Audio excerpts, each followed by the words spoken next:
নমস্কার বন্ধু। হকার উচ্ছেদ একটা বড় ইস্যু, এবং এই হকার উচ্ছেদ নিয়ে বিরোধীরা উঠে পড়ে লেগেছে এবং দেখা যাচ্ছে সমস্ত জায়গায়, শিয়ালদা স্টেশন থেকে শুরু করে হাওড়া স্টেশন থেকে শুরু করে এবং প্রত্যেকটি স্টেশনে প্রত্যেক জায়গায় হকার উচ্ছেদ চলছে। কিন্তু এই হকার উচ্ছেদের কারণে বিরোধীরা যে মানুষের রুটি রুজির সমস্যা হচ্ছে, তো আসলে এই হকার উচ্ছেদ শুধুই কি মানুষের রুটি রুজি? শুভেন্দুবাবু তিনি হকার উচ্ছেদ নিয়ে ভোটের আগে কি বলেছিলেন দেখুন। আগামী পরশু থেকে যেখানে হকার উচ্ছেদ করবে সেখানে পশ্চিমবাংলার জনগণকে, সমস্ত ধরনের মানুষকে, এলাকার ক্লাব, প্রতিষ্ঠান, জনপ্রতিনিধি, বিজেপির কার্যকর্তা, তাদের সকলকে আমি অনুরোধ করব বিরোধী দলনেতা হিসেবে বাধা দিন। আমিও যদি আগাম জানতে পারি কোথাও হচ্ছে উইদাউট নোটিস, আমি লিডার অব অপোজিশন হিসেবে আমি নিজেও বুলডোজারের সামনে বা পুলিশের সামনে দাঁড়ানোর জন্য প্রস্তুত আছি। দেখলেন তো, এই ছিল ভোটের আগে শুভেন্দুবাবুর বক্তব্য।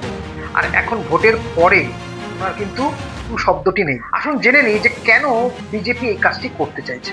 মানুষকে নোটিশ দিনের দিন দিয়ে অমানবিক পরিস্থিতি তৈরি করে মানুষের চোখের জল ফেলে তাকে বিকল্প ব্যবস্থা না করে দিয়ে কিভাবে হকার উচ্ছেদ চলছে সেটাই দেখুন। দুদিন টাইম দিয়েছে, আমরা ভেবেছি তুলবে, আমরা বলছি আমরা উঠে যাব, কিন্তু আমাদের যদি এক সপ্তাহ টাইম দিত তাহলে আমাদের জিনিসগুলো এই রাস্তায় এরকম বাইরে বার করতে হতো না। বিজেপি সবসময় চায় আদানি আম্বানি মতো বড় বড় কোম্পানিগুলিকে সত্ত্ব পাইয়ে দেওয়া এবং তাদের থেকে মোটা টাকা চাঁদা হিসেবে নেওয়া। আপনারা যারা শিয়ালদা স্টেশনে গেছেন, শিয়ালদা স্টেশনের ভোল বদলে গেছে।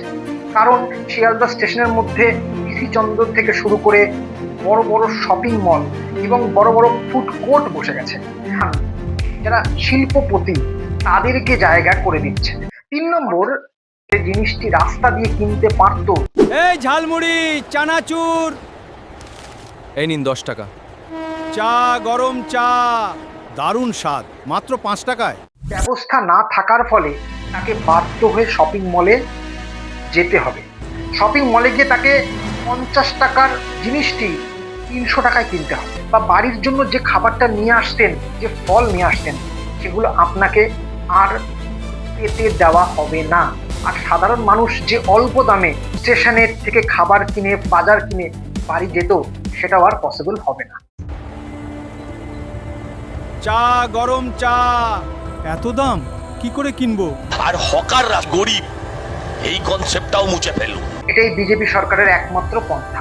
ভিডিওটি ভালো লাগলে শেয়ার করবেন, লাইক করবেন এবং অবশ্যই কমেন্ট করবেন।